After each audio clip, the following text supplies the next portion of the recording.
Así que nos vamos a Génesis, ¿no? Que es el libro que estamos estudiando, el comienzo de todo. Y vamos ahora sí, a Génesis, ¿no? Capítulo eh, 14, para terminar de ver el capítulo 14, ¿ya? Y terminar de ver este personaje tan interesante en la escritura que es Melquisedec. Quiero recordarles a nuestros hermanos, en nuestros estudios los enfocamos exclusivamente en la escritura. Obviamente, como la persona que enseña, también soy alimentado por otros y esto se va heredando, ¿no? Nadie nace sabiendo todo, pero la idea de nuestro estudio es que estemos enfocados de una forma bien precisa en exclusivamente tratando de no salirnos en ningún momento, pero cuando es necesario sí, pero siempre mantenernos enfocados en lo que la Biblia dice, ¿no? No estoy diciendo con esto que los comentarios bíblicos, que la ayuda externa, que maestros que han estudiado teología no sean un aporte, hermanos, ya para nada. Lo que nosotros estamos haciendo es estudiar la Biblia exclusivamente, sencillamente por una razón, porque creemos que ella es la base, ¿no? Lo otro es como el acompañamiento, ¿ya? Lo que puede aportarse. Pero esto es lo que todo hijo de Dios tiene, en cualquier lugar, aún en esos lugares donde no hay acceso a Internet, donde no hay acceso a estudios, a institutos bíblicos, y la Biblia les ha llegado y es lo único que tienen. Entonces nosotros nos enfocamos en eso, ¿ya? Por eso es que no vamos a encontrar en estos estudios tantos aspectos teológicos, ya, o externos. No vuelvo a decir, no porque sea malo, sino porque la idea es que vayamos leyendo la Biblia, ya, y eso nos permite tener esa bendición de leerla, ¿no? De decir, yo la leí, ahí está escrito, ¿no? Y de la mano de esto, el poder entender lo que la sencillez de la escritura nos quiere hablar.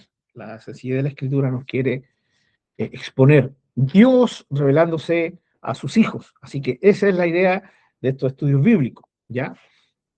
Vuelvo a decir, en algún momento, sí, nos tendremos que salir por, para acotar algunas cosas externamente, pero el énfasis es que podamos ver lo que la escritura misma nos dice, ¿ya?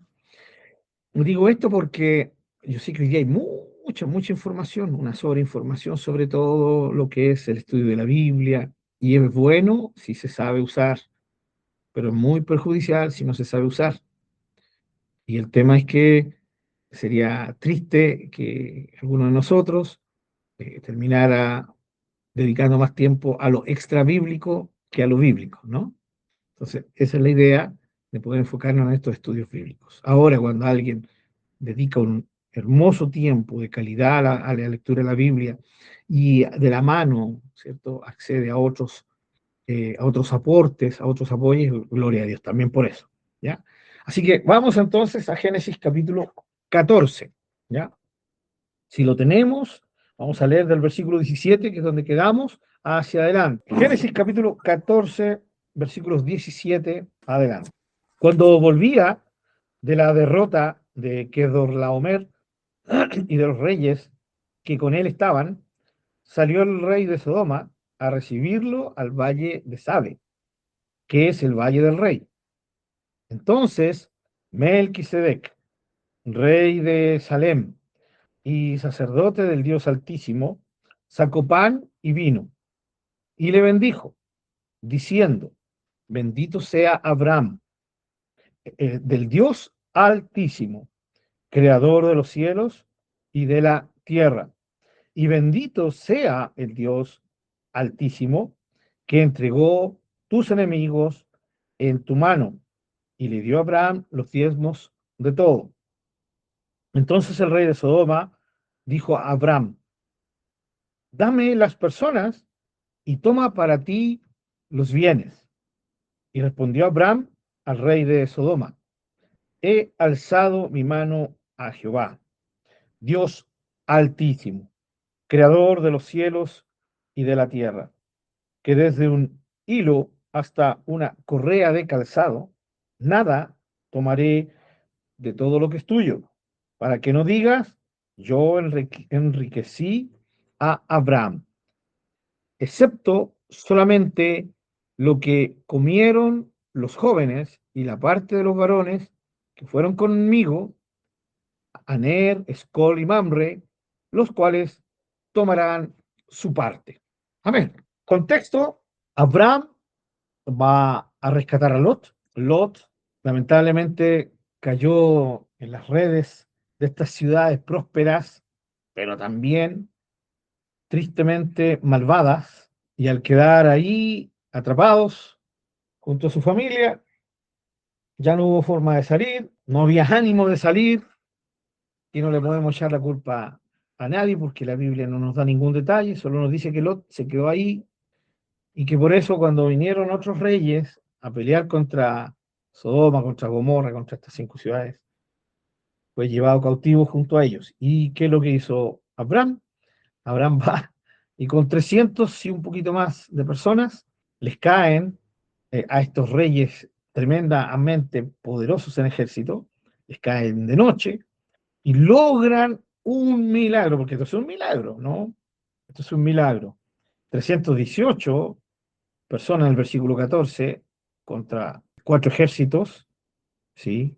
Ni aún el mejor estratega podría tal vez hacer algo tan potente como esto, porque el único que lo logró hacer fue el mismo estratega de Abraham, que fue Dios.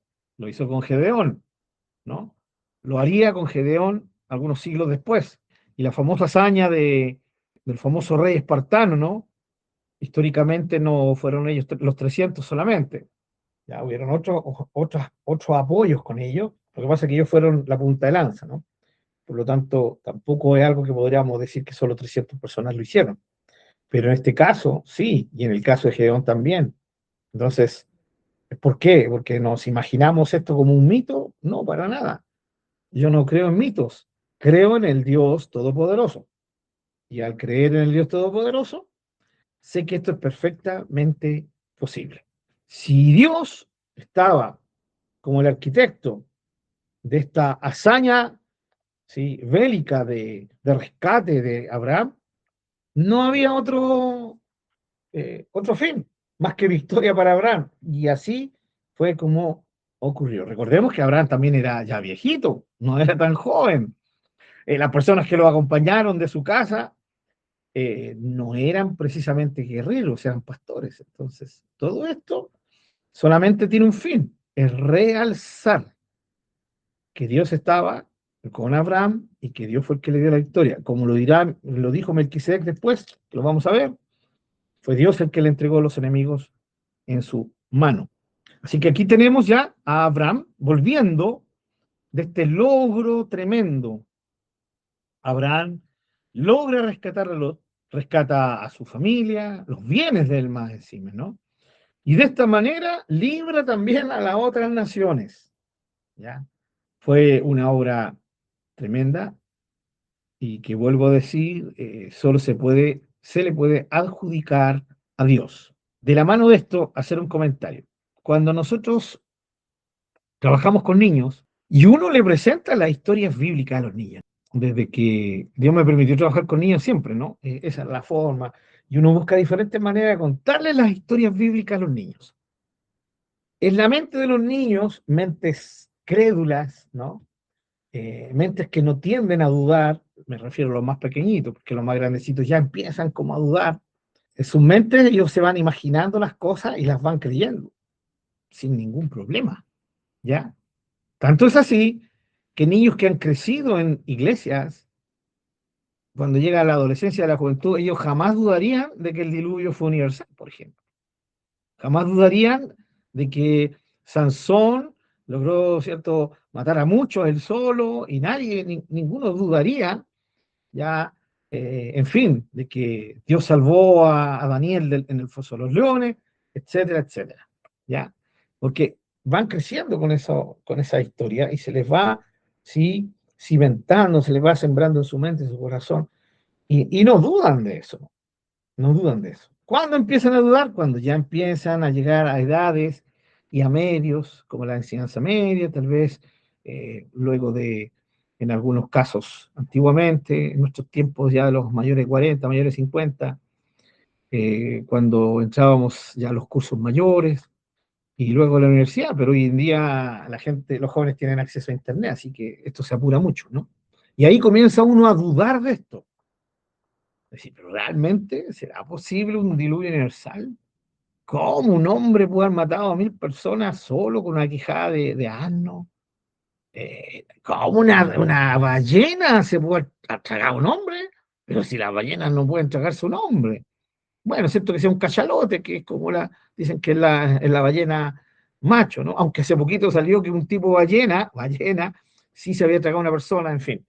Pero al final uno sabe si es verdad o no los videos de hoy en día. Pero comienza ese tema de duda, ¿no?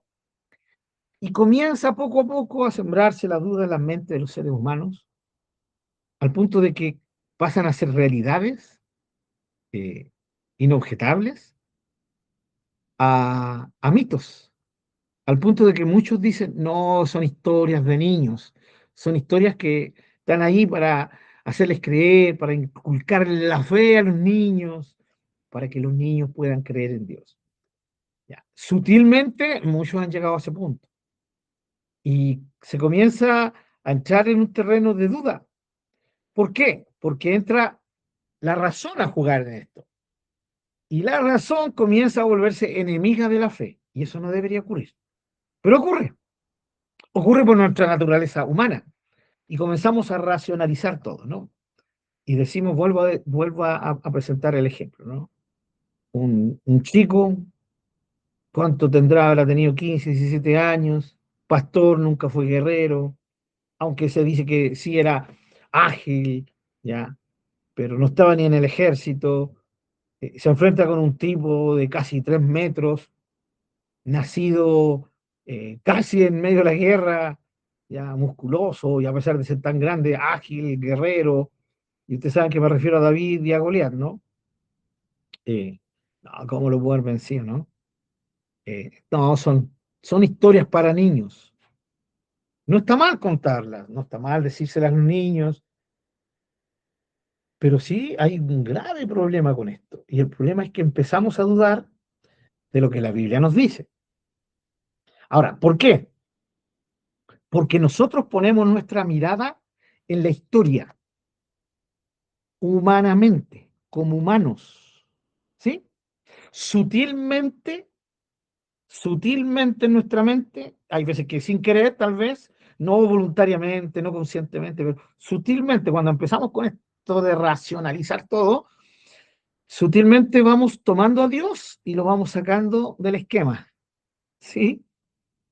Y es por eso cuando sacamos al Dios Todopoderoso, del Dios que estamos hablando y que hemos venido, lo hemos visto revelándose a nosotros a través de Génesis, desde el primer versículo, ya ese Dios, ese ser absolutamente ya capaz de hacer lo que Él quiera, porque es todopoderoso y es soberano, y que nos ha venido mostrando las grandes proezas que ha hecho, y las seguirá mostrando, ¿no? Pero hasta aquí vamos con tremendas cosas, que es capaz de traer un diluvio universal y no sé, hacer todo lo que hemos visto, ¿no? Génesis capítulo 1, que lo estudiamos, ¿no? Bajo la perspectiva de Dios y no la humana.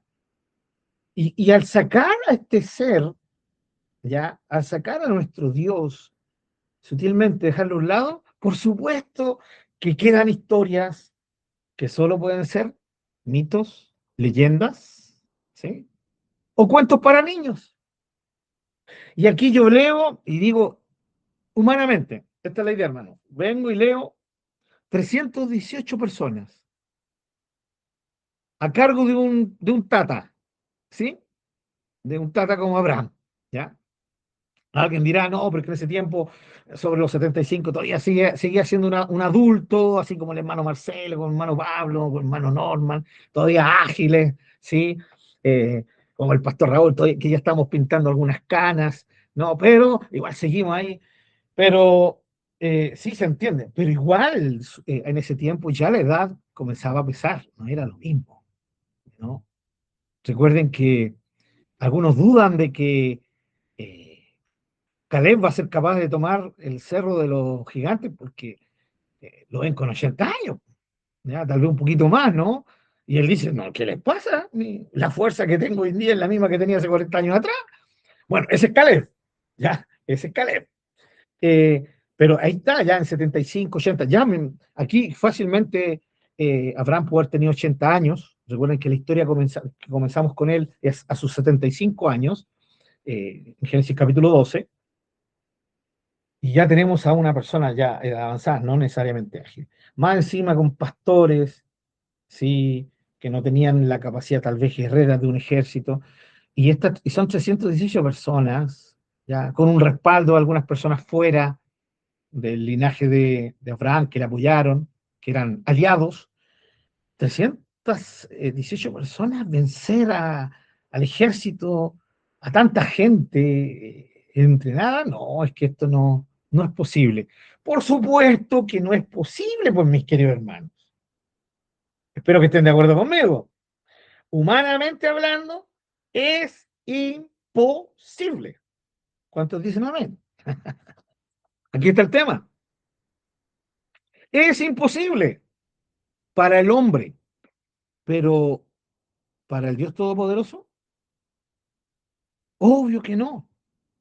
Y aquí entra el personaje que marca la diferencia. Entonces, cuando yo leo esto y digo y veo humanamente, es imposible. Pero después me acuerdo que Dios está en medio, ahí digo, es perfectamente posible. Esta historia es perfectamente posible. ¿Debido a qué? ¿Debido a la fuerza de Abraham? ¿Debido a la capacidad de inteligencia táctica de Abraham? No. Debido a que Dios era el que estaba en medio de esta obra. Por lo tanto, es perfectamente posible llamémoslo así, milagro, que 318 personas vencieran a muchos. Cayeron de noche, buena táctica, pero aún así. Más encima dice que los persiguieron. Los ejércitos salieron arrancando, los guerreros salieron arrancando. Y ellos detrás de ellos, ¿no? Hermano, permítanme y perdónenme la, la diferencia, pero sería ver a un perro chihuahua ya detrás de unos dogos argentinos y los dogos argentinos arrancando y el perro chihuahua detrás. Y tal vez lo de Abraham, mucho más grande que lo de un perro chihuahua con unos dogos argentinos y gigantes, tremendo. Un solo perro dogo le pone la pata encima a un perro chihuahua y hasta ahí no me llegó el perro chihuahua. Y yo uso el perro chihuahua porque ustedes saben que es chiquitito, ¿no? Parece el Laucha. ¿Ya? Es, es un, es un parámetro para que entendamos. Eso era Abraham y sus 318 hombres en contra de este ejército. Era imposible. Por supuesto que era imposible. Yo digo, claro que sí, amén. Pero Dios estuvo en medio. Y como Dios estuvo en medio, y para Dios, que es el Todopoderoso, no hay nada imposible, yo leo esto, viendo a Dios en medio, y digo, no hay duda que fue así. Ocurrió tal como la Biblia me lo dice. Yo lo creo porque mi Dios me lo está revelando a través de su palabra y porque mi Dios es todopoderoso y es capaz de hacer esto y más, mucho más. De hecho, lo hace porque aquí podrían haber sido contados los hombres de estos cuatro reinos, ¿ya? Sin embargo, con Gedeón dicen que eran incontables, ¿ya? La gente que estaba ahí con las cuales iba a tener que guerrear Gedeón. Con 300 hicieron exactamente lo mismo, porque Dios estaba también con Gedeón. Dios es quien marca la diferencia. Dios es quien juega, ¿sí?, el rol prioritario en cualquier historia. En las nuestras también, mis queridos hermanos. Dios es quien marca la diferencia con nosotros. No somos nosotros. Por eso todo hijo de Dios y toda hija de Dios, en cualquier logro que tiene, ¿qué es lo que hace? Da gloria al Señor. No yo, sino Dios. En las palabras del apóstol, no yo, sino la gracia de Dios que está en mí. Pablo hablándole a los corintios. He trabajado más que todos los apóstoles. ¡Wow! Eso suena a arrogancia. Definitivamente mi tocayo era muy arrogante, como para decir, he trabajado más que todos los apóstoles, ¿sí?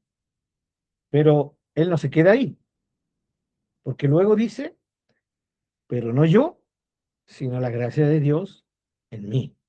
Y de esa manera está reconociendo dos cosas, que él ha trabajado, ¿sí? Más allá de las fuerzas humanas, pero que no ha sido por su fuerza ni por su capacidad, sino por la capacidad de Dios y la gracia de Dios que le suple toda la fuerza que necesita. ¿Sí? Esa es la idea de todo hijo de Dios, toda hija de Dios. Milagros en nuestras vidas, la gloria es de Dios. ¿Sí? Eventos maravillosos que uno podría decir, wow, qué buena suerte. Nosotros nos decimos qué buena suerte. Miramos por ahí y decimos, Dios fue. ¿Sí?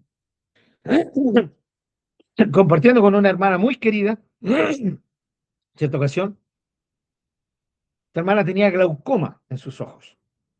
¿Ya? Ustedes saben que la glaucoma es tremenda, ¿no? Se pierde la visión completamente. Durante algunos años se estuvo medicando y de repente fue al doctor y el doctor le dice, pero ¿por qué estáis tomando estos medicamentos si tú no tienes glaucoma?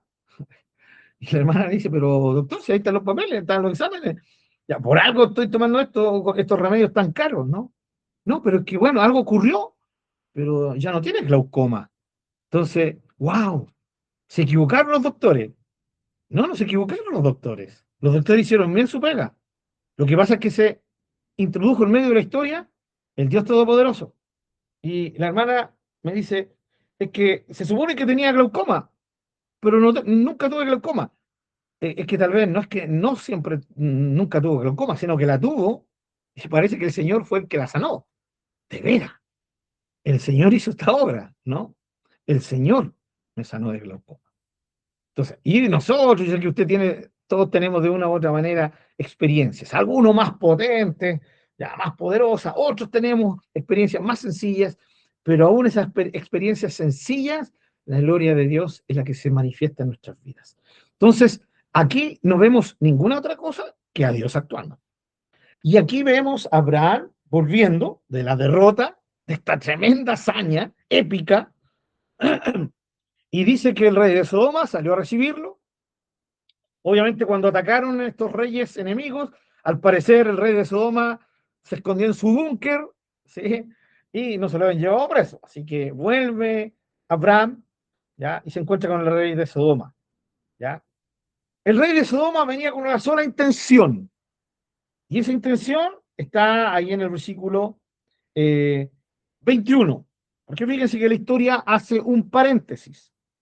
El versículo 17 dice que salió el rey de Sodoma a recibirlo al valle de Sabe, que es el valle del rey. Y ahí hace el paréntesis con Melquisedec y vuelve a retomar el versículo 21. Entonces el rey de Sodoma dijo a Abraham, ya, esta es la idea, vuelvo a decirlo, versículo 17, cuando volvía de la tierra, de la derrota de Kedorlaomer y de los reyes que con él estaban, salió el rey de Sodoma a recibirlo al valle de Sabe, que es el valle del rey.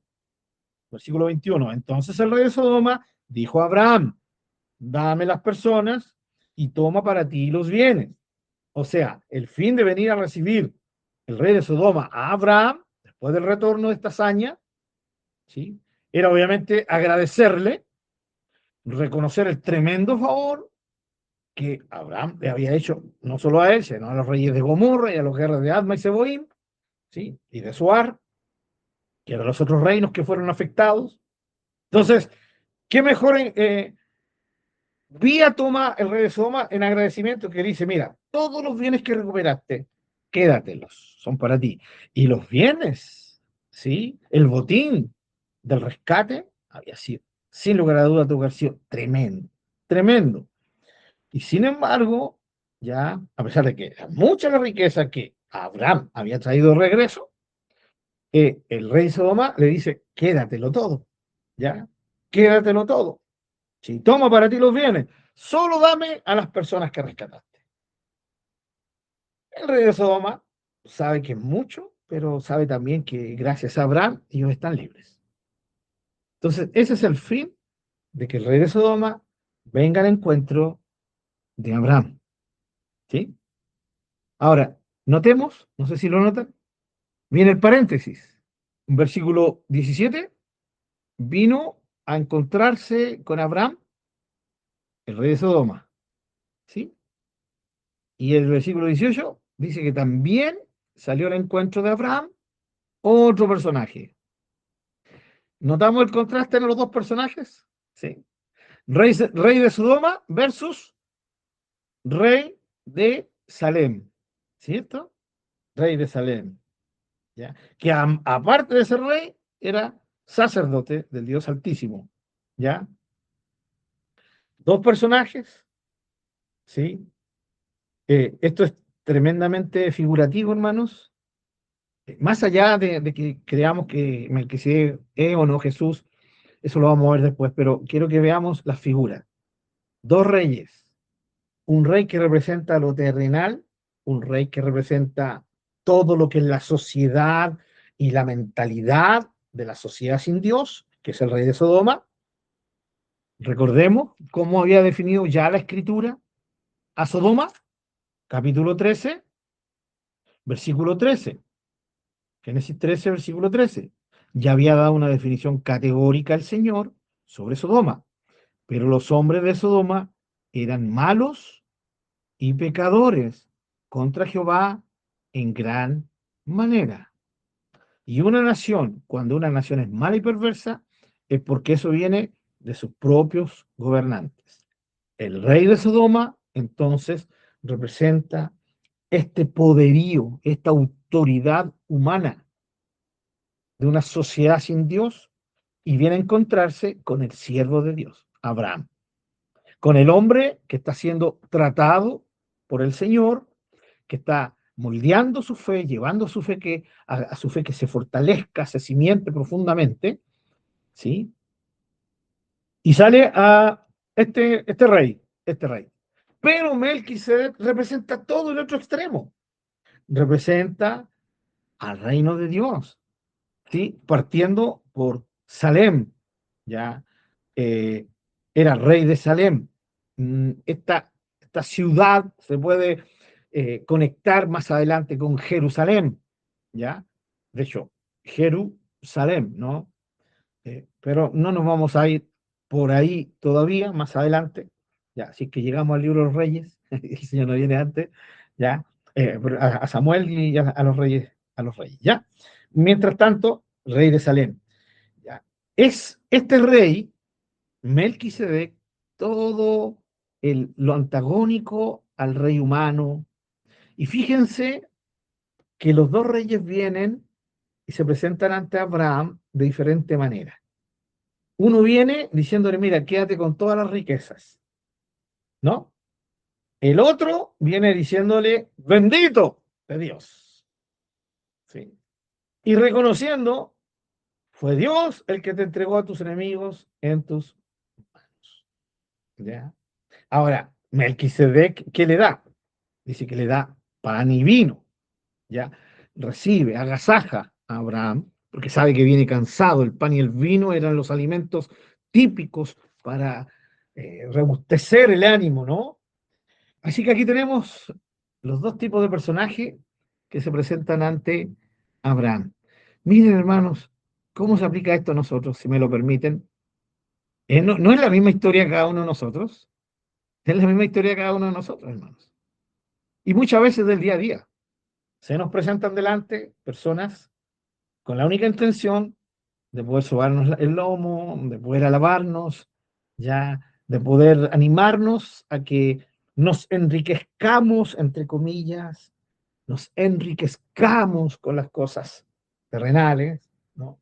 De tal manera que esas riquezas al final terminen opacando la pasión por Dios. Pero también delante de nosotros se presentan claramente hombres de Dios, mujeres de Dios, que van a ser una bendición en nuestras vidas. Esto lo podemos aplicar, hermanos.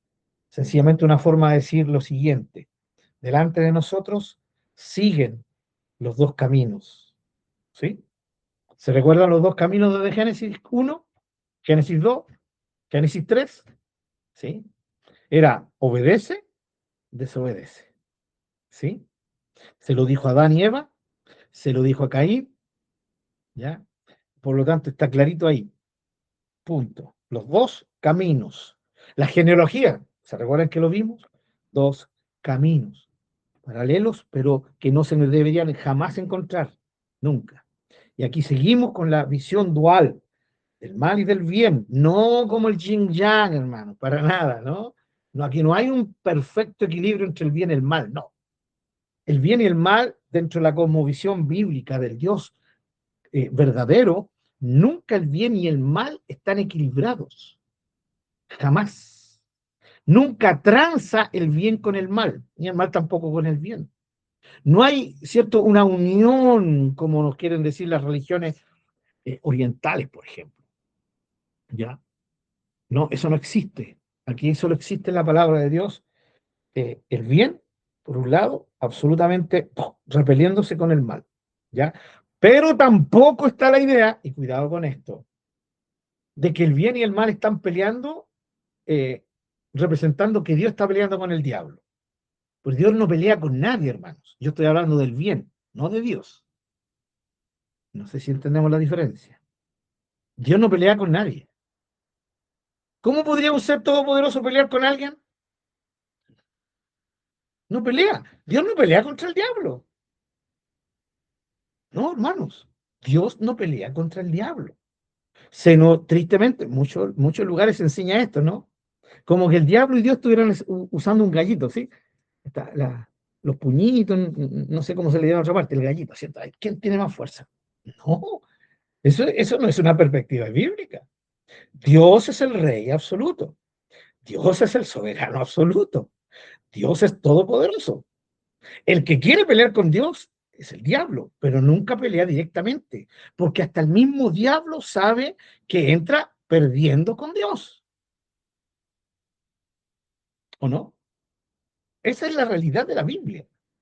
Dios no tiene un contrincante. ¿Quién podría ponerse delante de Dios y ser su contrincante? Nadie. Es el Dios todopoderoso.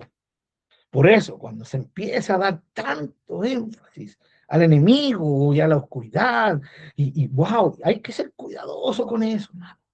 ¿Ya? Y nosotros que somos hijos del reino de Dios, nosotros somos los que estamos en conflicto, nosotros estamos en pelea, no Dios. Nosotros sí, porque nosotros somos débiles, porque los enemigos que son espirituales saben que pueden atentar contra nosotros, pero ellos saben que no pueden atentar contra Dios. Pero es cosa de leer el libro de Job. ¿Qué hizo Satanás? Satanás intentó muñequear a Dios, ¿o no? Intentó jugar un jueguito con Dios. ¿Y cómo le salió el plan? Completamente en contra de él. Yo creo que ahí Satanás se dio cuenta de que con Dios no se puede jugar, no. No se puede apostar en contra de Dios. No se puede creer que se puede jugar con Dios, porque con Dios, el Dios de la Biblia, no se puede hacer eso. ¿Quién puede competir con un ser que todo lo sabe? ¿Quién puede competir con alguien que es todopoderoso? ¿Quién puede competir con alguien, ¿sí?, que está en todo lugar y domina todas las perspectivas posibles? Entonces, aquí, hermanos, yo presento a los dos reyes, ya, sencillamente porque se nos presentan así, ya, de cara a Abraham. Esta es la perspectiva, no de cara a Dios, porque Dios sigue siendo el dueño, el que tiene el control de todo. Entonces, para aclarar, terminar de aclarar este punto, Dios no está peleando contra el diablo. Dios tiene absoluto control sobre el diablo. Y el libro de Job nos enseña eso, ¿sí? Vamos al libro de Job, capítulo 1, versículo 6. Un día vinieron a presentarse delante de Jehová los hijos de Dios, ahí se refiere a los seres celestiales, entre los cuales vino también Satanás. Y dijo Jehová a Satanás, ¿de dónde vienes? Respondiendo Satanás a Jehová dijo, de rodear la tierra y de andar por ella. Y Jehová dijo a Satanás, ¿no has considerado, mi siervo Job, que no hay otro como él en la tierra, varón perfecto y recto, temeroso de Dios y apartado del mal? Respondiendo Satanás a Jehová dijo, que ¿Job teme a Dios de balde? Porque sí, porque le nace. ¿No le has cercado alrededor a él y a su casa y a todo lo que tiene? Al trabajo de sus manos has dado bendición. Por tanto, es obvio, Señor, ¿sí? Si sus bienes han aumentado sobre la tierra, que Él te va a ser fiel. Versículo 11. Pero extiende ahora tu mano y toca todo lo que tiene y verás si no blasfema contra ti en tu misma presencia. Dijo Jehová a Satanás, he aquí, todo lo que tiene está en tu mano. Solamente no pongas tu mano sobre él. Y salió Satanás de delante de Jehová. Eh, Me imagino que salió muy contento. Muy contento Satanás. Dijo, aquí está. Le hice esta jugada a Dios y voy a demostrarle que él está equivocado. Al Dios omnisciente le va a quedar clarito, ¿sí? Que la verdad es que no las sabe todas. No las sabe todas porque yo voy a conseguir que este paladín de la fe, de la devoción a él, se caiga. Ese es el pensamiento de Satanás al salir de la presencia de Dios. Ahora usted me dirá, ¿de dónde lo sacó hermano Pablo? No lo saqué, no está en la Biblia explícito, pero uno al ver cómo actuó Satanás se da cuenta que esa es la idea. Ya, vuelvo un poquito atrás. ¿Quién fue el primero en preguntar? Dios. ¿Sí? ¿De dónde vienes? ¿Quién comenzó la conversación? Dios. ¿De dónde vienes? A eso responde Satanás. Ando rodeando la tierra, ¿sí? Ocupo mi tiempo en eso, ¿ya? La segunda pregunta, ¿de quién viene? De Dios también. Y en esas vueltecitas que te da por la tierra, me imagino que te has encontrado con mi siervo Job. ¿Qué te parece? ¿Ves cómo él eh, me honra porque es un varón perfecto, recto, temeroso de Dios y apartado del mal? Y ahora pregunta Satanás, ¿acaso teme Job porque sí a Dios? No, esa pregunta es una pregunta directa y capciosa. ¿No le has cercado alrededor de a él, a su casa y todo lo que tiene? ¿Lo has bendecido sobremanera? ¿Cómo no te va a alabar? ¿Cómo no te va a ser fiel? ¿Cómo no te va a servir? Pero, y aquí viene, hermano, esta frase de Satanás es el juego del diablo. Lo que el diablo intenta hacer aquí es jugarle un jueguito a Dios, con lo cual quiere conseguir el diablo, ¿sí? Que Dios entre un juego que Satanás cree que lo está poniendo en la mesa a él. Y no se ha dado cuenta Satanás de que es Dios quien puso el juego en la mesa.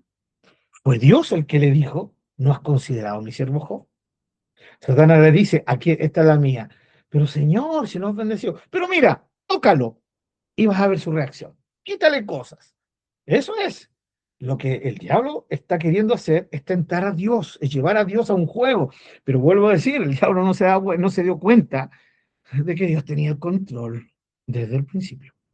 ¿Y qué hace Dios? Dios le dice, bueno, acepto tu proposición. Anda y toca todo lo que está en su mano. Pero su vida, guárdala. ¿Sí? No lo toques a él. Y ustedes saben que viene la primera, ¿cierto? Lluvia en contra de pruebas en contra de Job, y todas son externas, ¿no? Todas son externas. No tienen directamente que ver con él como persona en su cuerpo. Conocemos esa historia. No voy a leerlo todo porque usted puede leerlo si no lo ha leído, pero yo, por las caritas que veo, la mayoría de ustedes lo han leído. ¿Ya? Capítulo 2. Aconteció que otro día vinieron los hijos de Dios para presentarse delante de Jehová, y Satanás vino también de entre ellos presentándose delante de Jehová. Y dijo Jehová a Satanás, ¿de dónde viene?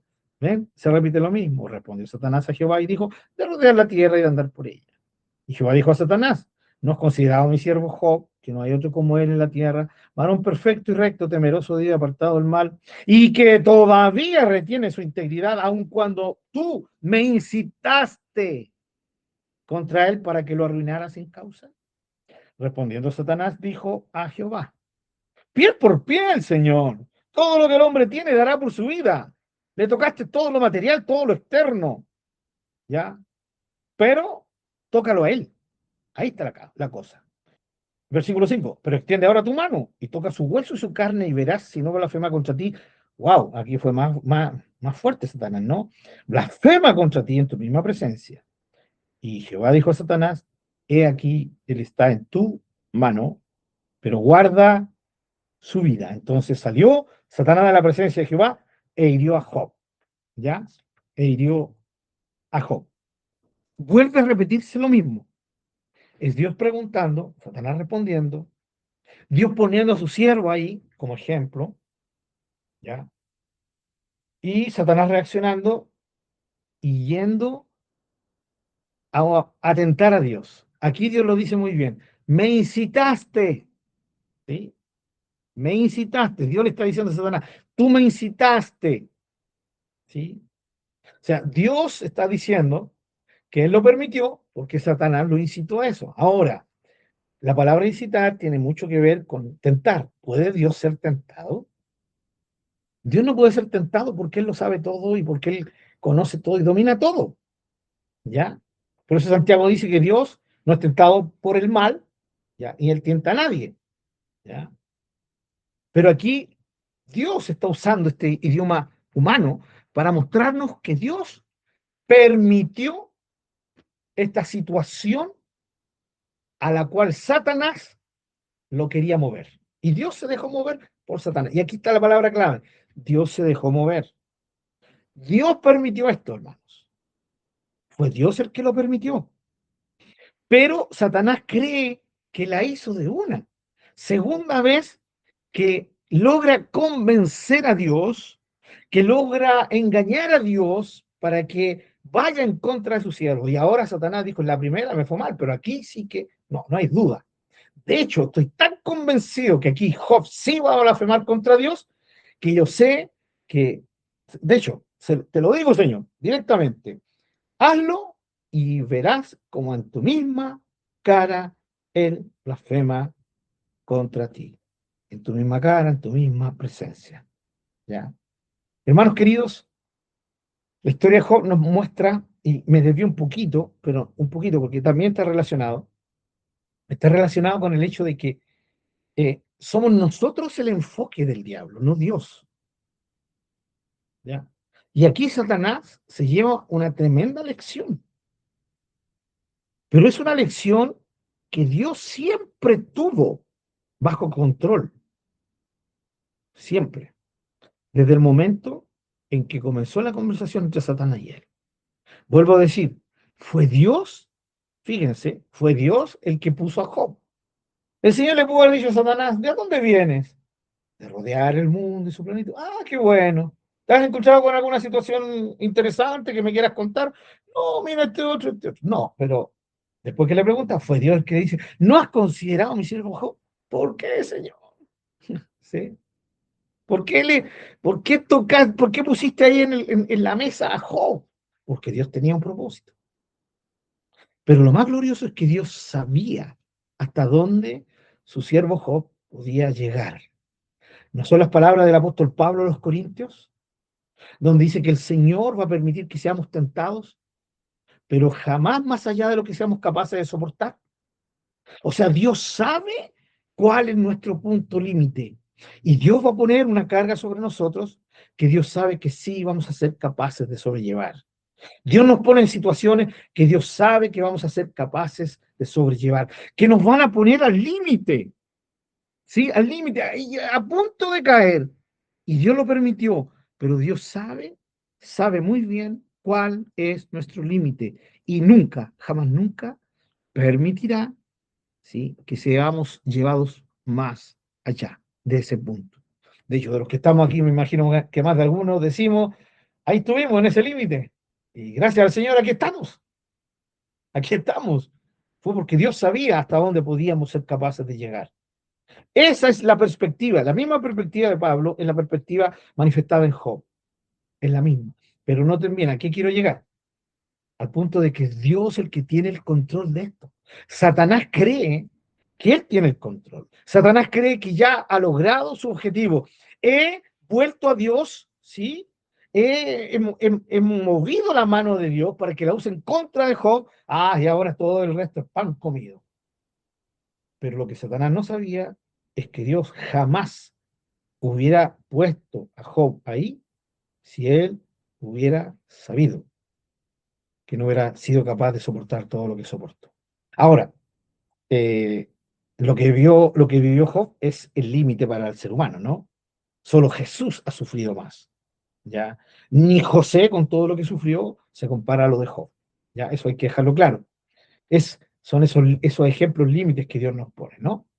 Ninguno de nosotros los que estamos aquí ha sufrido. Yo sé que algunos de nosotros hemos sufrido muchas cosas, pero el límite de Job sigue siendo inalcanzable para nosotros, ¿ya? En todo lo que él sufrió. Recuerden, no solo perdió lo material, perdió a sus hijos, a los 10 hijos de una sola. Luego, la única persona que Satanás le dejó vida fue su mujer, porque sabía que su mujer, con todo el dolor, no iba a ser una opción de apoyo a Job, sino todo lo contrario, y se fue en contra de Job. Después, sus grandes amigos, ya terminaron siendo en la historia sus grandes enemigos. Ahí se aplica el dicho humano, ¿no? Para, con amigos como estos, ¿para qué quiero enemigos, no? Y todo lo que se fue sobre Job, el hecho de que el silencio de Dios, hermanos queridos, que el silencio de Dios es una de las cosas más terribles que un ser humano puede experimentar. El silencio de Dios. Miren, no el silencio de Dios del día a día, porque uno sabe, ay, Dios está en silencio, pero leo su palabra y Dios ahí me habla, ¿no? ¿Ya? Los veo hablando a través de las cosas que me pasan, pero cuando no veo a Dios, ni en las circunstancias, cuando le hablo y pareciera que no me responde, cuando le clamo y pareciera que Él no estuviera ahí. ¿Será que no está, Señor, ahí? Y se siente esa soledad, porque no es porque estemos solos, sino porque lo relacionamos en nuestra mente humana, de que como no hay una respuesta, no hay una ayuda, no hay un sentir la presencia de Dios, no está eso que siempre sabíamos que nos daba convicción de que Dios estaba con nosotros. Aún leyendo la Biblia parece que Dios no nos hablará, el silencio de Dios, algo tremendo, hermano. Y Job lo vivió de una forma, pero recuerden que el silencio de Dios no es una manifestación, ni una credencial, ni una garantía de que Dios no está. No es una prueba de que Dios no está. El silencio de Dios es solo un medio que Él ocupa para que nuestra fe sea, ¿cierto?, desafiada a crecer más. ¿Ya? Ahora, ¿qué tiene que ver esto todo con, con Abraham? No tiene nada que ver, por más. Sí, tiene mucho que ver. Volvemos a Génesis. Porque tenemos que entender, hermanos queridos, que a Abraham se le ponen estos dos reyes, el rey que representa a la humanidad opuesta a Dios, y Melquisedec, que es el rey, ¿cierto?, que representa el reino de Dios puesto ahí delante del hombre. Ya. Abraham recibe, de ambos recibe algo, ¿no? O se le ofrece algo, pero Abraham recibe solo del rey correcto y no del rey incorrecto. Las decisiones siguen ahí a la mano. Esa es la idea que se nos ha presentado, como decía yo en delante, hermanos. Se nos ha presentado desde el principio de Génesis. Esta es una de las ideas más potentes en el libro de Génesis. Aquí están las dos opciones. Tienes que elegir, tienes que decidir, ¿ya? Y sí que hay hermanos nuestros que pertenecen a otras corporaciones, a otras congregaciones, que estarían indignados escuchándome, porque dirían, no, pues tú no puedes decir que el hombre decide, ¿ya? Porque Dios es soberano. Por lo tanto, no es que el hombre decida, es que Dios decide y Él hace que el hombre decida. Pero no es lo que Génesis nos quiere decir. Génesis nos está convenciendo que Dios es absolutamente soberano. Y espero que te pueda en su corazón decir, por supuesto que es así, hermano. Dios es absolutamente soberano. Pero también el libro de Génesis nos está enseñando que en su soberanía Él decide, ¿sí?, darnos la capacidad de decidir en nosotros. Esa es la diferencia. Si yo creo que el hombre es capaz de decidir, yo no estoy negando la soberanía de Dios. Yo solo estoy diciendo que el Dios soberano, absolutamente soberano, está permitiendo cosas porque Él soberanamente las permite, valga la redundancia. Y aquí vemos a Abraham en estas dos posiciones. La misma idea. Dos reyes, cada uno representa absolutamente algo contrario, el reino de las tinieblas, el reino sin Dios y el reino de Dios. ¿Ya? El rey de Sodoma, el rey de Salem. Ambos le ofrecen, el rey de Sodoma le ofrece riquezas, ¿sí? Ahí están, son tuyas. Solo dame las personas. Oh, qué buen rey, qué maravilloso, qué dadivoso. Hermanos queridos, ¿cuántas veces nosotros como hijos de Dios somos tentados a esto, no? No, pero qué maravilloso, qué persona tan bondadosa. Y eso que no tiene ni a Cristo, ¿sí? No es ni cristiano, pero está maravilloso, ¿sí? Tan buena persona. Si lo único que le falta es que reciba a Cristo, no va. ¿Eh? O no nos ha pasado así. Tal vez nosotros más de alguna vez lo hemos pensado, lo hemos dicho. No, es que me hizo el tremendo favor, es una persona tan desinteresada. Pasa un tiempo y nos damos cuenta que no dieron punta sin hilo, ¿cierto? Ahora, debo reconocer que lamentablemente hay hijos de Dios que son iguales, pero no significa que estén actuando bien, porque esa no es la forma de actuar de un hombre y de una mujer de Dios. Nosotros los hijos de Dios, por característica, ¿sí? De la naturaleza de Dios en nosotros, no la nuestra humana, sino la de Dios, o sea, el Espíritu Santo en nosotros, somos personas que sí, ya, damos punta sin hilo. ¿Está bien dicho? Todos dan una puntada con hilito para poder, ¿cierto? Te doy y por detrásito con un interés. El hijo de Dios, la hija de Dios jamás debería hacer eso. ¿Sí? Pero que estemos de acuerdo. ¿Ya? No, es que el Señor me ha dado sabiduría y el Señor dice que seamos astutos como serpientes. ¿Ya? Así que también usted tiene que ser astuto. No, pero esa astucia no se refiere a conseguir ocultamente, ¿ya? Cosas de los otros, porque eso es engañar. Y el engaño en cualquiera de sus niveles es un pecado, es una ofensa a Dios. El Hijo de Dios debe ser transparente en su forma de actuar, en su forma de ser, en su forma de vivir. ¿Ya? Espero que estemos de acuerdo con lo que estoy diciendo. ¿Ya? Entonces, ¿qué ocurre? Cuidado, cuidado cuando gente que no es creyente se acerca a nosotros para hacernos favores. No estoy diciendo, mi hermano, que usted se cierre, ¿no? Y venga el vecino, oye, el vecino necesita ayuda con esto, no, te reprendo en el nombre de Jesús, Satanás. No, no es la idea, ¿ya? No es esa la idea, yo sé que usted lo entiende, no es esa exageración. Ni saludar a la gente, o decir, capaz que te me quiere engañar, o no, o sea, lo estoy viendo, lo estoy observando, lo estoy oliendo, que algo quiere hacer conmigo, vecino, no, gracias vecino. No, hermano, sino que seamos abiertos, transparentes, tengamos esta relación con los vecinos, con compañeros de trabajo. Y si alguien nos quiere hacer un favor, bien, qué bien. Pero sí tenemos que estar atentos, muy atentos, porque siempre cuando un hombre actúa naturalmente en su humanidad, y al decir hombre digo mujer, muchas veces, tal vez el 99% de las veces, no lo hace con sinceridad, sino con una doble intención. Y ahí es donde tenemos que tener cuidado, porque es ahí, cuando le abrimos todo, no, qué lindo, qué maravilloso, esta persona me vino a ayudar. Y después cuando nos están cobrando, ¿sí? Nosotros lloramos porque le compramos todo, hermanos. Como hijos de Dios tenemos que ser sabios en ese sentido, ¿sí? Muy prudentes. Si usted recibe un bien de alguien que no es creyente, recíbalo. Pero antes de recibirlo, déjele claro. Vecino, amigo, amiga, pariente, si usted me quiere ayudar con esto, ya, yo voy a ser sincero, no tengo cómo devolvérselo después. No, vecino, si yo no lo estaba haciendo por eso. No, amigo, si no lo estaba haciendo por eso. Ya, es que quede claro. Así que muchas gracias, ¿no? Pero cuidado con eso. Tengo un matrimonio, amigo, con una tal ciudad. Y unos hermanos los invitaron. Ya, ellos eran siervos del Señor, los invitaron a compartir, estuvieron compartiendo una semana con ellos, unas oncecitas de maravilla, unos almuerzos gloriosos, los invitaron al restaurante. Al séptimo día, cuando los hermanos se iban a ir, les tenían boleta de todo, del pan que comieron, del té que comieron, del azúcar que gastaron, de los restaurantes donde fueron.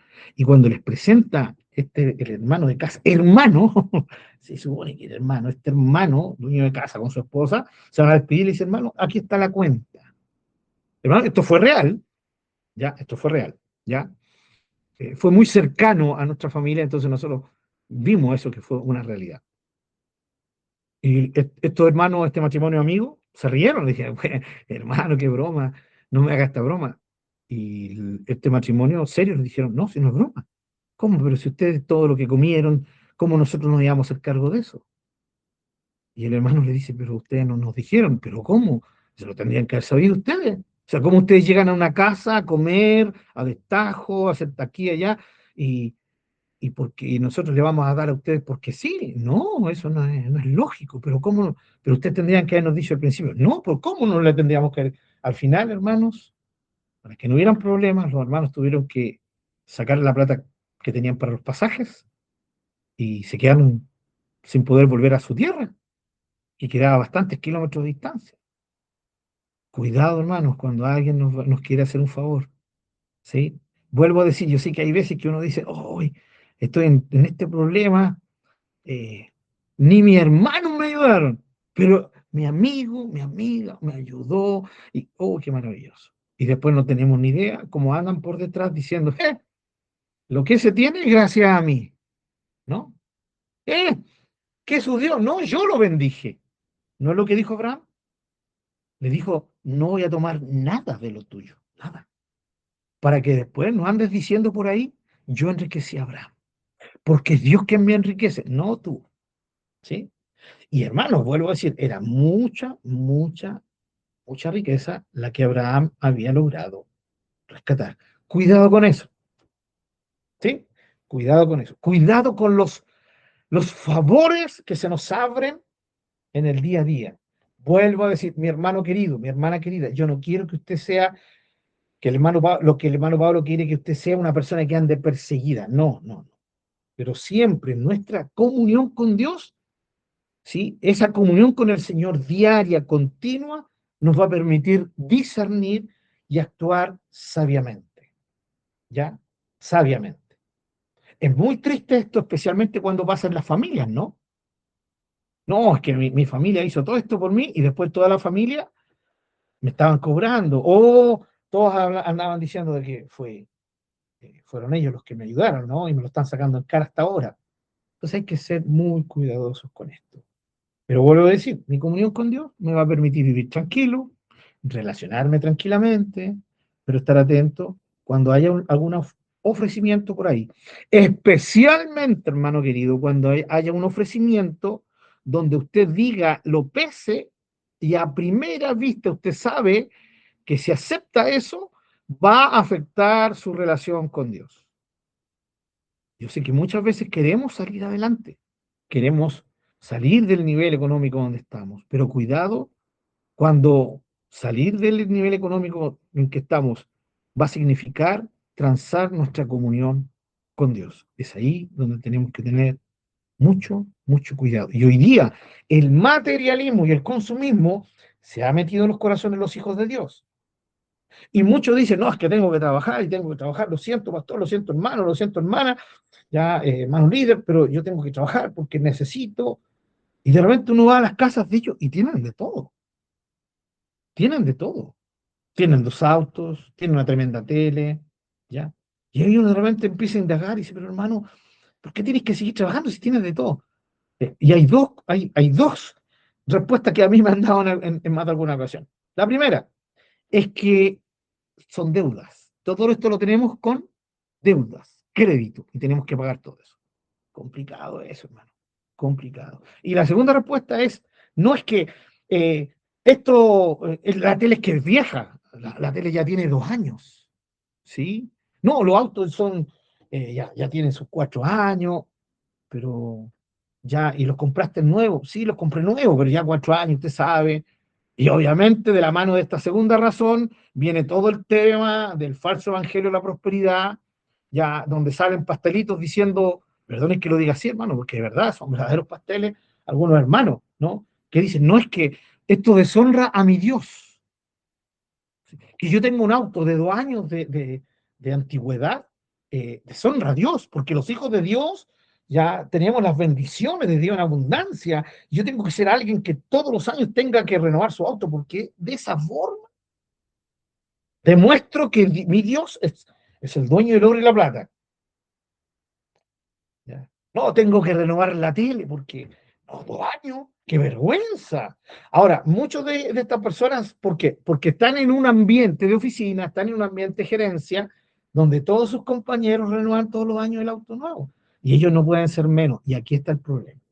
Cuando el cristiano, la cristiana dice, no es que yo no puedo ser menos que el otro socialmente, hermano, usted no está trabajando para tener un nivel social. Usted está trabajando para poder sostener su familia y darle lo que mejor pueda a su familia, pero no para mantener un nivel social. ¿Ya? La mayoría de los trabajos, tal vez me imagino que uno u otro sí pesará lo social, pero la mayoría, un jefe va a estar contento si usted es bueno para la pega, no porque quiere tener un nivel de vida, ¿sí? Al nivel de la sociedad en que usted se mueve. Y eso los hijos de Dios hoy día tienen que tenerlo claro, pero no lo tienen claro. ¿Por qué? Porque el consumismo y el materialismo se ha metido tremendamente en el corazón de la gente. Comprar, comprar, volver a comprar, seguir comprando. ¿Ya? No, es que esta tele, vuelvo a decir, tiene 1 año y ya no se ve igual. ¿Dónde?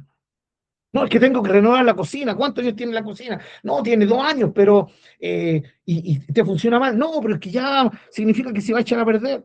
Cuidado, hermano. ¿Significa eso que me voy a seguir endeudando? ¿Significa eso que voy a tener que trabajar más para poder hacer eso?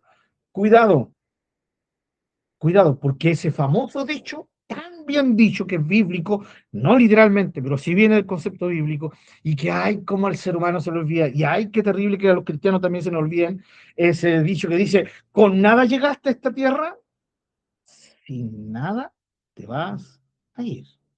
Todos tus logros materiales se van a quedar aquí en la tierra, todo. No te vas a llevar nada. ¿Se imaginan a los hijos de Dios que trabajaron 5 años, se destajaron el lomo, se compraron un auto nuevo? ¿Sí? Pero no con todo, hermano, 25, 30 millones, ya, aleluya, al fin tengo el auto. Y en 2 horas más viene el Señor. Si un hijo de Dios, hasta ahí no, el anticristo se quedó con el auto. Gloria a Dios. Esto es lo que va a ocurrir, hermano, con todos nuestros bienes. Entonces hay que ser cuidadosos, mis queridos hermanos, con esto de que el materialismo nos golpea. Y aquí lo vemos. No sé si se dieron cuenta. Esa fue la oferta del rey de Sodoma, ¿o no? Quédate con todas las riquezas. Ahí está. La tentación de la riqueza terrenal. Y mis queridos hermanos, para mis hermanos que están añadiéndose a los estudios, quiero que sepan que el hermano Pablo, o sea, yo, no soy alguien que odie las riquezas, ¿ya? Porque ya lo he hecho como broma en otra oportunidad. La típica, dijo el picado, ¿no?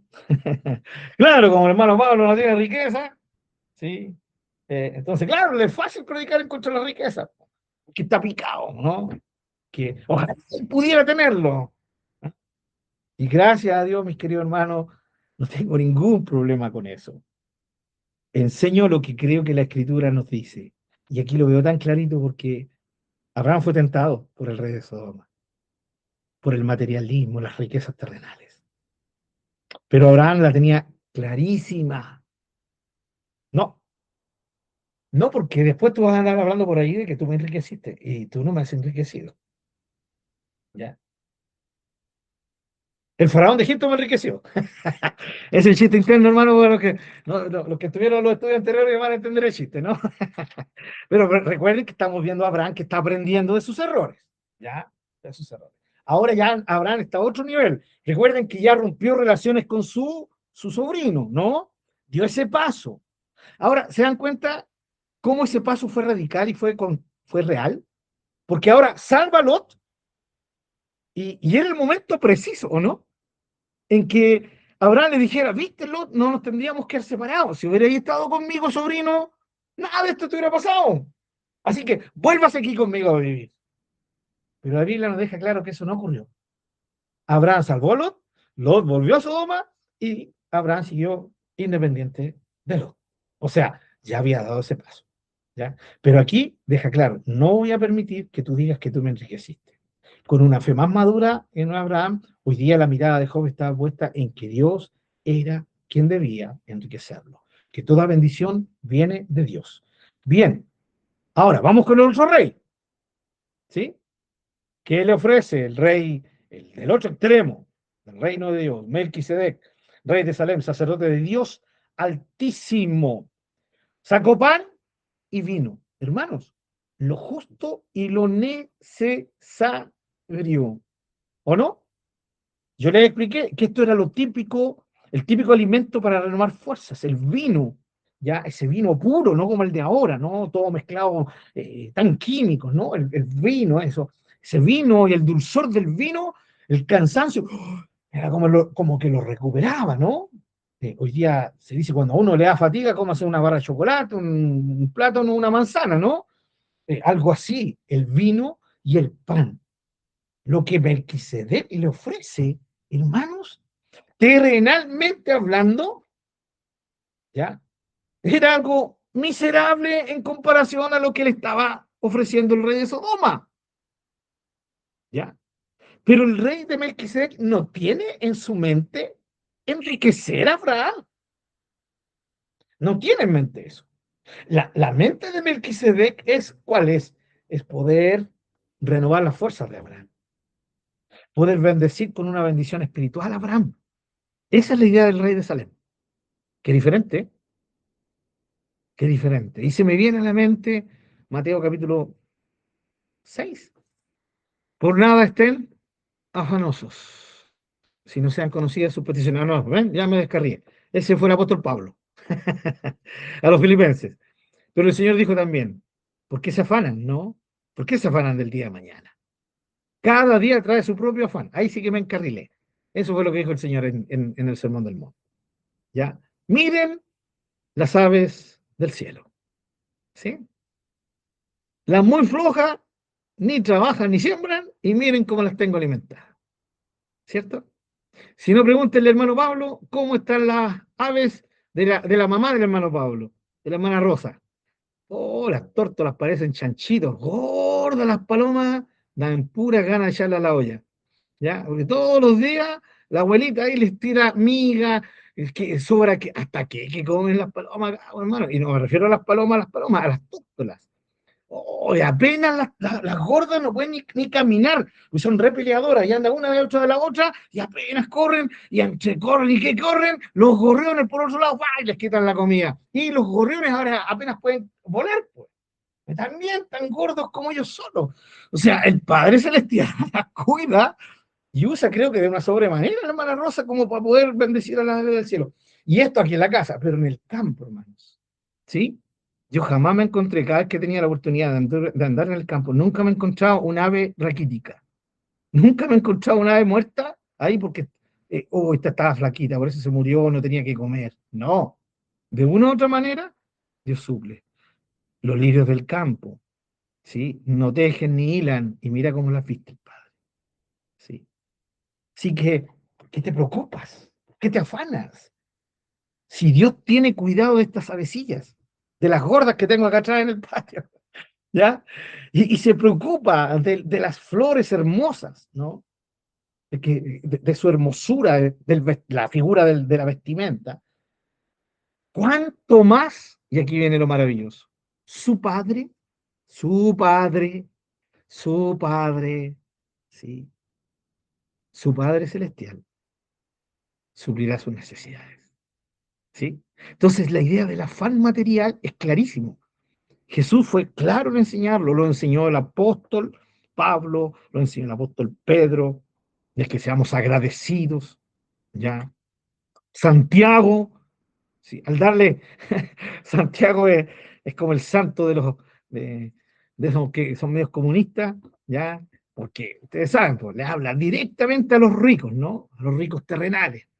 Pero Santiago también, porque sabe que las riquezas, una, no son una necesidad, y dos, el ser, el hombre rico, la mujer rica tiende a despreocuparse de Dios y de su prójimo.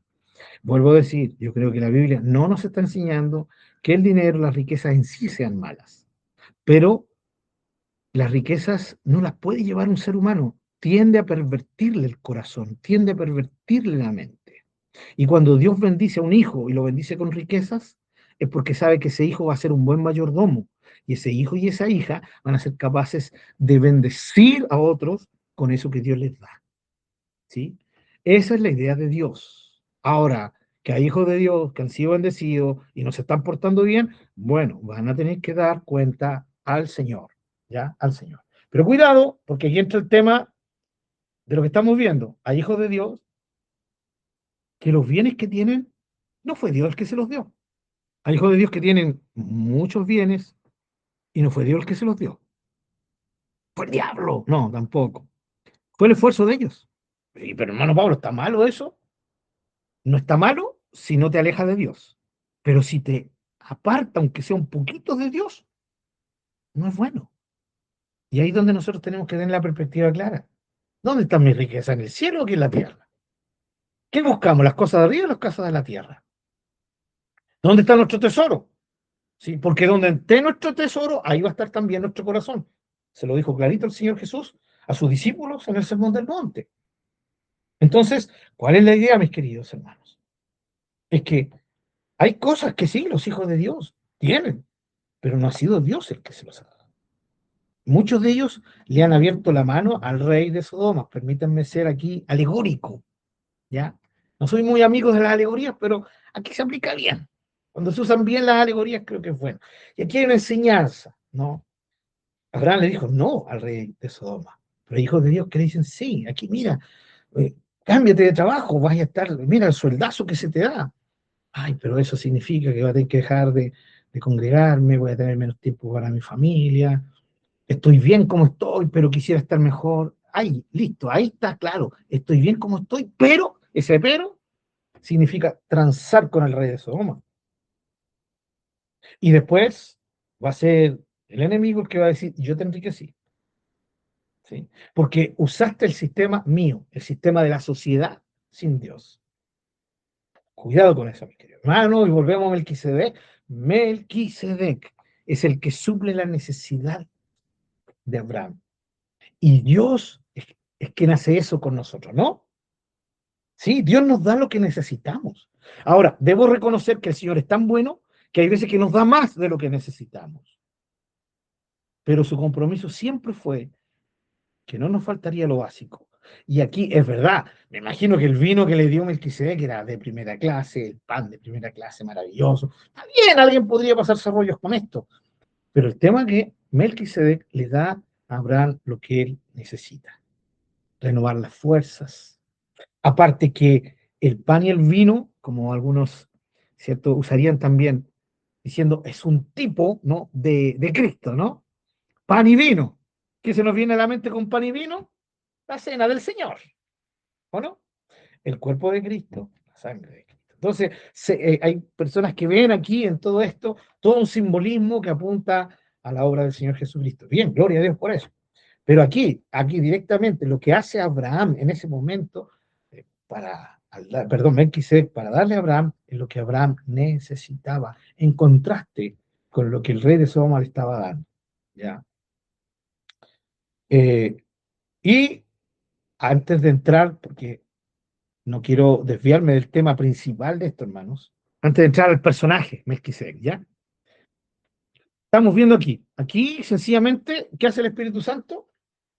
Hace que aparezcan estos dos reyes, el rey de Sodoma, que ya sabíamos que existía, pero aquí aparece Melquisedec, un rey que no tenemos, que hasta este momento no tenemos ninguna información de él, ¿ya? No la vamos a tener, ni va a ser nombrado de nuevo en el Antiguo Testamento hasta llegar a los salmos, a salmos proféticos mesiánicos.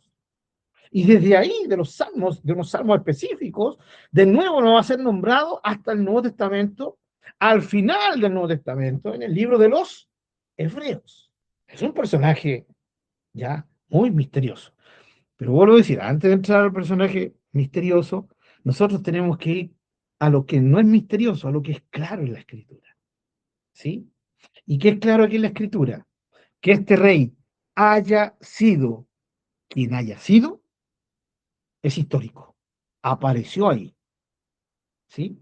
Aparece cuando Abraham viene cansado después de esta guerra, después de esta tremenda campaña de recuperación, eh, y sale Melquisedec. Pero este Melquisedec no solo era rey y sacerdote. Y aquí se nos deja clarito. ¿Sacerdote de quién? Del Dios Altísimo. ¿Sí? Ahí ya no tiene que haber duda para nosotros que era sacerdote del Dios verdadero. Ya, era sacerdote del Dios verdadero. Y aquí viene lo interesante. En ese tiempo, hermanos, eh, ¿existían sacerdotes? Algunos dicen que no existían sacerdotes, porque toda la humanidad ya se había descarriado, si usamos este lenguaje tan evangélico nuestro, ¿no? Se habían desbandado lejos de Dios. Entonces, no, ya estaban las religiones ocultas, ya babilónicas, ya estaban en boga tremendamente. De hecho, Abraham venía de ese círculo, ¿no? De esa ciudad pagana, con estas religiones absolutamente contrarias a Dios. Ya existían religiones como la china y otras, ¿no? Las egipcias, por ejemplo, con todo su panteón de dioses. Los cananeos también ya tenían sus dioses, todos definidos. Entonces, ¿existía un hombre? ¿Existía una religión, por llamarla así, que fuera una religión pura, dedicada al Dios Altísimo? ¿Ya? Es que es perfectamente posible. Lo que, lo que tenemos como complicado en este tema, hermanos, es que la Biblia no nos dice nada. Entonces, todo lo que yo pueda decir de ahora para adelante va a ser mera especulación, ¿sí? Pero solamente quiero decirlo para que entendamos, los descendientes porque toda esta humanidad es descendiente de dónde? Directa de Noé y sus hijos. El linaje de Caín ya se había perdido, se perdió en el diluvio. La casta, ¿cierto? El linaje puro, descendiente de Set, se mantuvo por medio de Noé, ¿sí? Lo más probable es que las hijas, las yernas de Noé, como lo vimos, hayan sido también descendientes de esta línea genealógica pura, ¿ya? De la que buscaba de Dios, descendientes de Set y no de Caín. Entonces, tenemos aquí a este Melquisedec. Tal vez sí hubo una línea que se mantuvo, familias que mantuvieron la enseñanza de Noé, ¿sí? De la adoración al Dios verdadero, eran los mínimos, como siempre, pues, hermano. ¿Sí? Siempre los que buscan a Dios, los que buscamos a Dios, intentamos hacerlo de acuerdo a su palabra. También somos los mínimos. La mayoría no lo hacen. Tanto los que no conocen a Dios como muchos que dicen conocer a Dios y sin embargo no buscan a Dios, según la Escritura, ¿no? Entonces nos volvemos esa manada pequeña de la cual habló Jesús. ¿Sí? Nos volvemos, y somos parte de ese remanente del cual habla tanto, ¿cierto? Se habla tanto en el libro, cada uno de los libros de los profetas, el remanente, ese grupo pequeño. Ahora, eh, pudo haber sido, vuelvo a decir, especulación. Sí, puede haber habido una línea, y de esa línea de Noé, que mantuvieron la fe, la confianza en Dios, la búsqueda de Dios, porque vuelvo a decir, Dios siempre se ha guardado gente, ¿no? Y lo más probable es que haya sido. Y de esta casta llega este hombre llamado Melquisedec, Melquisedec, que era rey de Salem, había una ciudad donde él reinaba, pero también donde él era el sacerdote de la religión en esa ciudad Salem, ¿ya? Y él, claro, era sacerdote que ministraba al Dios Altísimo, ¿ya? Al Dios Altísimo. Este Dios Altísimo, sin lugar a duda, al ser usado estos términos, Dios y Altísimo, nos quieren convencer, obviamente, que es el Dios verdadero, que es el Dios verdadero. Esto sería, hermanos, como la explicación, una especulación de cómo aparece aquí un rey y un sacerdote de una religión ya pura, al Dios verdadero, monoteísta, porque todas las otras religiones eran politeístas, y aquí tenemos a Melquisedec siendo sacerdote del Dios Altísimo, o sea, de un solo Dios, no era politeísta, no tenía muchos dioses, un solo Dios. Entonces, aquí tenía, ¿cierto? Esta realidad, aquí tenemos esta realidad de Melquisedec. Ahora, hay otros que piensan, claro, que Melquisedec fue ¿cierto? Una manifestación de Cristo ya en el Antiguo Testamento. Pero eso lo voy a ver después. El tema es que, ¿qué hace Melquisedec? Después de darle pan y vino, o sea, lo que Abraham necesitaba, ¿qué hizo después en el versículo 19 y en el versículo 20? Bendijo, bendijo. Recuerden que la palabra española viene de bien decir, decir cosas buenas, ¿no? ¿Ya? Por eso, bendecir tiene que ver con decir cosas buenas. Y fíjense que lo que hace Melquisedec, después de darle esto que renovó las fuerzas de Abraham, él dice en el versículo 19, y le bendijo. ¿Bendijo a quién? A Abraham, diciendo, bendito sea Abraham. ¿Eh? Bendijo a Abraham. Dice, bendito no por sí mismo, sino bendito sea del Dios Altísimo. Dicho de otra manera, que el Dios Altísimo te bendiga. ¿Sí? ¿Qué Dios Altísimo? Y aquí es mucho más claro, creador de los cielos y la tierra. Es el creador de Génesis 1:1. Es el Dios del Génesis 1:1. Es el Dios de Adán, de Eva, es el Dios de Set, de Abel, es el Dios de toda la casta, ¿sí? Pasando por el gran Enoc, llegando al gran Noé y la descendencia. ¿Sí? Parte de su descendencia es el Dios creador de los cielos y la tierra. Por eso es el Dios Altísimo, es el Dios que está por sobre todo, de una forma inalcanzable. Esa es la idea del Dios Altísimo. ¿Se recuerdan Isaías 57? Claramente dice, sí, ahí esto dice el alto, el sublime. Luego él dice, yo moro en las alturas.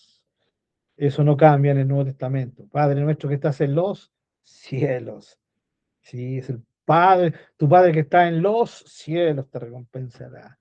Es el Dios altísimo. Él jamás ha dejado de ser altísimo. ¿Sí? Lo que pasa es que él se volvió alcanzable de esa altura y en la persona, ¿sí? de Jesús se baja y se vuelve alcanzable a nosotros sin dejar de ser altísimo. Eso es lo maravilloso del Dios triuno, que puede seguir como Dios, inalcanzable, y a la vez alcanzable. Y hoy día, en que Jesús, que el Hijo, vuelve al cielo, el Espíritu Santo viene y sigue siendo Dios alcanzable, porque no solo es alcanzable, ha venido a habitar en nuestros corazones, así de cerca está, como dijo un pastor, más cerca que tu camisa, ¿ya? Pero sigue siendo el Dios altísimo. Solo el Dios triuno puede manifestarse de esta manera, ¿sí? Solo el Dios triuno. Por eso creemos que la Biblia nos enseña a este Dios triuno. Pero aquí era el Dios de los cielos. En este tiempo todavía no había una clara manifestación, una clara designación o declaración de que algún día Él vendría. Está teniendo este trato con Abraham y le dice, bendito seas del Dios Altísimo, creador de los cielos y la tierra. Y luego dice, y bendito sea el Dios Altísimo. ¿Sí? Fíjense la doble, ¿sí? Manifestación de la bendición. Bendito sea Abraham. Dice, y lo bendijo diciendo, bendito sea el Dios de Abraham. ¿Ya? Del Dios Altísimo. Bendito, perdón, bendito sea Abraham del Dios Altísimo, ¿no? Bendito sea. Y en el versículo 20, bendito sea el Dios Altísimo, el Dios de Abraham. Esa es la idea. La doble manifestación de bendición. Aquí lo que hace Melquisedec es bendecir a Abraham de parte de Dios. Que Dios lo bendiga, que Dios tenga palabras de bendición para Abraham. Porque toda bendición real viene de Dios y de nadie más. ¿Sí o no, hermanos? El pastor, el líder, la líder, sea cual sea, no tienen ninguna bendición de sí mismos. Toda bendición que puedan poner sobre otro viene de Dios. Y si no viene de Dios, la bendición es falsa. Punto. Así de sencillo. ¿Ya? Eh, Porque esa autoridad que algunos se atribuyen y que puede ser realmente la autoridad delegada de Dios, es autoridad delegada, no es autoridad propia. Se le fue dada esa autoridad.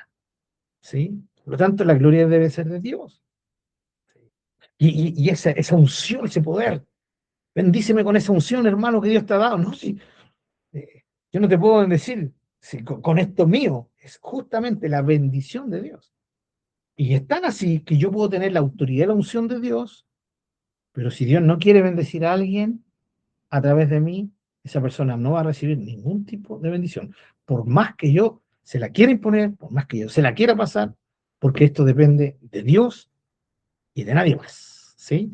¿Qué hacemos nosotros los hijos de Dios, las hijas de Dios? Somos sensibles al Padre y decimos, ah, ya, ok, Señor, voy a bendecir a esta persona en tu nombre, como lo hizo Melquisedec. Que Dios, el Dios Altísimo, te bendiga, Abraham. Y la segunda es que a Melquisedec bendice a Dios. Y aquí está la pregunta. ¿Cómo puede un ser humano bendecir a Dios? No lo bendice en el sentido de que le da algo que Dios necesita o que Dios no tiene. Aquí es donde se transforma la perspectiva de bendición, ¿sí? Se vuelca y se transforma en alabanza, ¿sí? Cuando Melquisedec bendice a Abraham, lo hace de parte de Dios y como Dios es la fuente de toda bendición, ¿ya?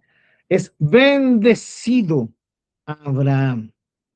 Recibe esta bendición de Dios. Pero cuando se trata de Dios, yo no puedo darle una bendición a Dios en el sentido de darle algo que a él le falta. A los seres humanos nos falta la bendición de Dios y por eso Dios nos bendice. Dios no necesita nada, por lo tanto, cuando se trata de que el hombre bendice a Dios, es sencillamente usar el bien decir en el sentido de alabanza. Lo que está haciendo Melquisedec en el versículo 20 es alabar al Dios Altísimo. Bendito sea el Dios Altísimo. ¿Se recuerdan del salmista? Bendito sea tu nombre. ¿Sí? Los salmistas. ¿Ya? Y bendiga mi ser su santo nombre. En ese sentido, es que yo puedo bendecir a Dios. Es diferente de Él hacia mí. Cuando viene la bendición de Él hacia mí, es que Él me da lo que me hace falta, lo que yo necesito. No es que cuando Él dice, bendito sea Abraham de Dios, no significa que Dios le va a cantar un cántico de alabanza a Abraham. No, lo va a bendecir espiritualmente, supliendo y añadiendo a Abraham lo que él necesita. Yo me puedo aquí imaginar, ¿no? Que en esta bendición de Melquisedec viene fortaleza, el trato de Dios con Abraham, a su fe, más fortaleza, ¿ya? Y si me pongo más pentecostal, veo ahí a Abraham arrodillado, ¿cierto? Recibiendo el poder de Dios, ¿sí? Aleluya, ¿ya? Tal vez una buena danza, ¿no? Pero recibiendo bendición de Dios. Pero Dios recibe bendición de Melquisedec, no en el sentido de que Dios necesite algo y se le está dando. Porque ni aún la alabanza, Dios la necesita. ¿Se recuerdan que nos quedaron en los estudios anteriores? No, Dios no necesita mi alabanza, no necesita mi servicio, no necesita nada mío, ni a mí.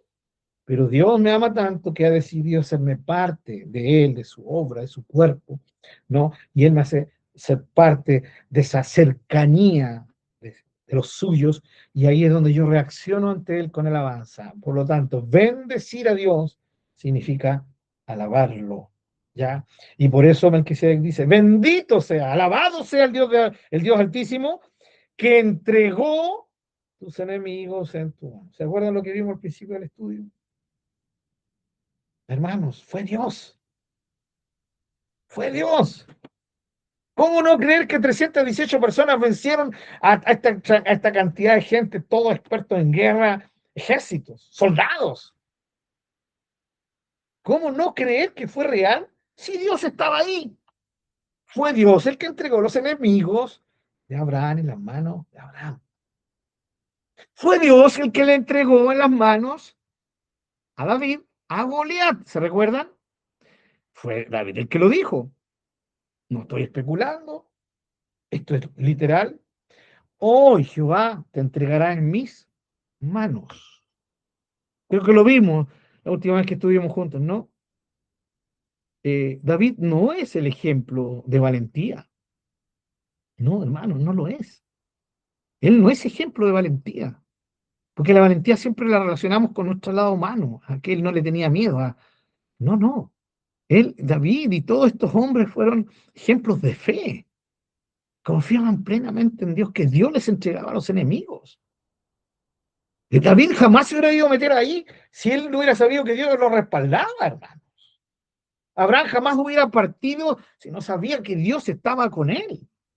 Y lo que hace Melquisedec es reconocer eso. Dios te entregó a tus enemigos en tu mano. Y hoy llegas aquí, delante de mí, ¿sí? En victoria, porque Dios te dio la victoria.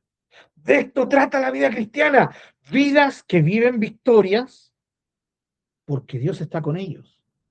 La barca no se hunde porque Jesús está en la barca. Porque lo natural hubiese sido que la barca se hubiera hundido, pero Jesús estaba en la barca.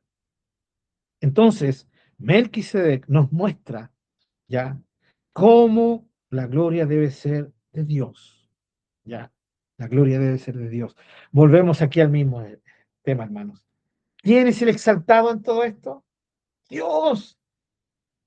Y yo sé que tal vez no es el caso de nosotros, pero ¿cómo los cristianos han perdido tanto de vista a Dios aquí? ¿No? Y vemos más a Abraham, y vemos más a Noé, y vemos más, sí, a David, y dejamos de ver a Dios. Si esto está escrito para que lo veamos a Él, para que veamos lo grande que Él es, lo grandiosamente poderoso, pero a la vez lo grandiosamente lleno de gracia al actuar con nosotros, de estar con nosotros, en nosotros, por nosotros, a favor de nosotros. Veamos a Dios, ¿sí? Y aquí miren este juego las ideas, ¿sí? Versículo, permítanme leerlo, Génesis 14, versículo 14. Oyó Abraham que su pariente estaba prisionero, armó a sus criados, los nacidos en su casa, 318, y los siguió hasta Dan. Y cayó sobre ellos de noche, él y sus siervos, y les atacó y los fue siguiendo hasta Oba, al norte de Damasco, y recobró todos los bienes y también a Lot, su pariente y sus bienes, y a las mujeres y demás gente. ¡Wow! ¡Qué valiente Abraham! ¡Wow! ¡Qué tremendo hombre! No, ni la pensó dos veces. Se lanzó nomás al ataque y dejó tremendo estrago. Qué tremendo hombre de Dios. Aleluya, hermanos. Gracias a Dios que aparece Melquisedec. Porque si no aparece Melquisedec, nos seguimos creyendo el cuento de que Abraham era tan capo, tenía tanta fuerza, era tan valiente el hombre, ¿sí? Y tan astuto que logró tener la tremenda hazaña. Alabado sea el Señor, que aquí aparece Melquisedec, que le dice a Abraham, por si acaso, Abrahamcito, por si acaso, no estoy diciendo que no lo pienses, pero recuerda, tienes que tener muy claro que si venciste no fue por tu capacidad, fue porque Dios te los entregó en tus manos. Ay, David, nunca te olvides, David, tú mismo lo dijiste, fui yo el que te entregué al gigante en tus manos. Entonces, Melquisedec nos viene a dejar claro y a enfocarnos que la situación de Abraham fue porque Dios estuvo ahí. Si Dios no hubiera estado ahí, Abraham no hubiera hecho, ni hubiera podido hacer esto. Era imposible. Bien, así que ante tal cosa, ¿sí? De este hombre, de este rey sacerdote llamado Melquisedec, Abraham reacciona. ¿Y cómo reacciona Abraham? Dice, y le dio, el versículo 20, y le dio a Abraham los diezmos de todo. Fíjense, Abraham rechazó las riquezas del rey de Sodoma. Y más encima, que no se queda con toda esa riqueza, de lo que era de él, legalmente de él, ¿sí? Él toma el diezmo y lo presenta ante Melquisedec, porque reconoce a Abraham que este personaje es exactamente lo que el título que se le da aquí era: rey de Salem y sacerdote del Dios Altísimo. El diezmo era una costumbre, no solamente de los israelitas, era algo que se daba en muchas culturas. Y aquí en una cultura, recuerden, aquí no hay una cultura judía todavía. ¿Se recuerdan de eso, no? Aquí Israel, el pueblo de Israel no existe. Existe en la semilla. Abraham es el que va a dar origen en su descendencia al pueblo de Israel. Así que aquí no hay ni sombra de la ley. Aquí está, no está Malaquías diciendo maldito soy porque no hay, me robó el diezmo, no. Ni está aquí, está la idea del diezmo levítico. No, no, no, no. Aquí es lo que la cultura hacía. O sea, alguien quiere decir, no, que no, Abraham no se dirigía por la cultura, bueno, pero nació de su corazón, porque era una forma en que él estaba reconociendo que lo que Melquisedec había dicho era verdad. Abraham dijo, es la pura verdad, Melquisedec. Esto lo hice gracias a que Dios entregó a mis enemigos en mis manos. Y por eso yo traigo esta ofrenda y la pongo delante de ti, que eres el sacerdote del Dios Altísimo. Ahí está, el diezmo. Se dio el diezmo aquí. ¿El diezmo es bíblico? Por supuesto que es bíblico. ¿Se han dado cuenta que los cristianos hacemos esa pregunta? No, no sé si la ha pasado a ustedes. Tal vez ustedes mismos la han hecho, ¿no? Hermano, ¿el diezmo es bíblico? La típica pregunta, ¿no? Pero ¿cuál es la idea de esa pregunta? La idea de que la hacen la mayoría de nosotros, la hacemos, está mal esa, formular esa pregunta. Porque si alguien dice el diezmo es bíblico, claro que es bíblico. Abraham dio el diezmo, ¿o no? ¿Y cómo lo dio? ¿Porque se lo impusieron? No, lo dio como ofrenda. No lo dio como impuesto. Lo dio al reaccionar con acción de gracias. El diezmo aquí fue una ofrenda. Se la dio al sacerdote de Dios al reconocer que Dios le había dado la victoria. ¿Sí? ¿El diezmo es bíblico? Por supuesto que es bíblico, hermano. Yo creo que la pregunta deberíamos hacerla de otra manera, ¿no? Y creo que es la idea. A ver, hermano, el diezmo sigue siendo una exigencia para la iglesia en el Nuevo Testamento. Churra, se alarga mucho la pregunta, por eso realmente es más fácil. ¿Es bíblico o no es bíblico? ¿Pero entendemos la diferencia? Sí, la pregunta no debería ser si el diezmo es bíblico, no, si el diezmo lo dio Abraham antes de la ley, por lo tanto no era una exigencia. Luego lo dio, ¿cierto? Su nieto, Jacob, también lo dio antes de la ley. Luego vino la ley. El diezmo es bíblico porque, ¿en qué sentido es bíblico? Que sale en la Biblia. Ahora, que sea una práctica, porque estaba dentro de la ley y que la iglesia hoy día tenga que seguir practicando esa ley, eso es otra cosa. ¿Sí? ¿Entendemos la diferencia? Entonces, cuando nos hagan esa pregunta, la respuesta tiene una sola respuesta, ¿no? ¿Es bíblico el diezmo?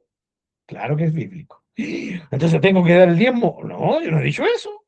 Lo que yo he dicho es que el diezmo sale en la Biblia. ¿Entendemos? Por supuesto, hermanos queridos.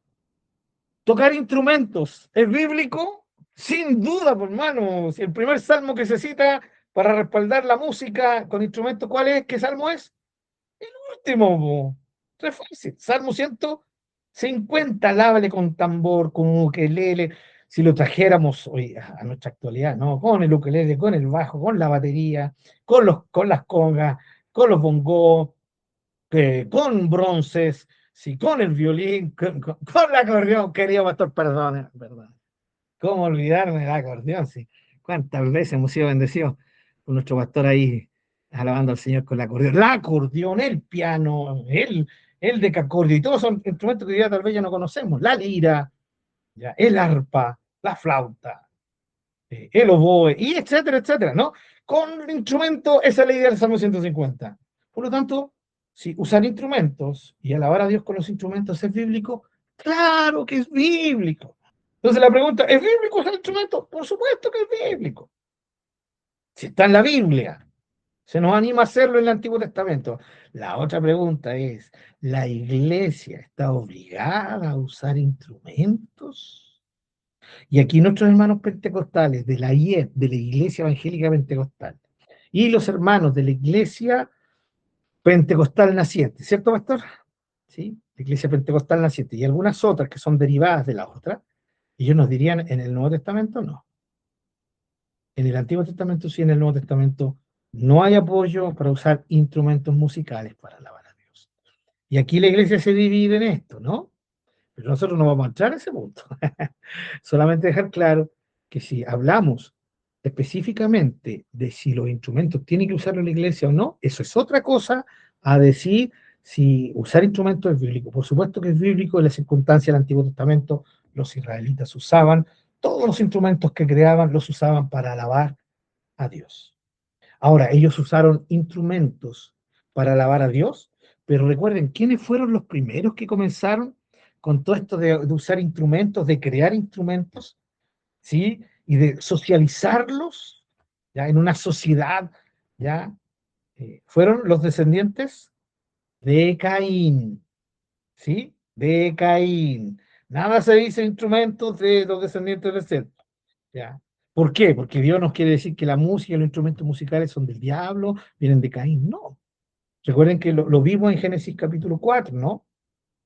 Fueron los primeros orfebres, los primeros arquitectos, que se mencionan en la Biblia, los descendientes de Caín. Lo que pasa es que la idea de esa porción bíblica es mostrarnos cómo los descendientes de Caín forjaron una sociedad donde las artes las usaron para su propio deleite y no para la gloria de Dios, ¿ya?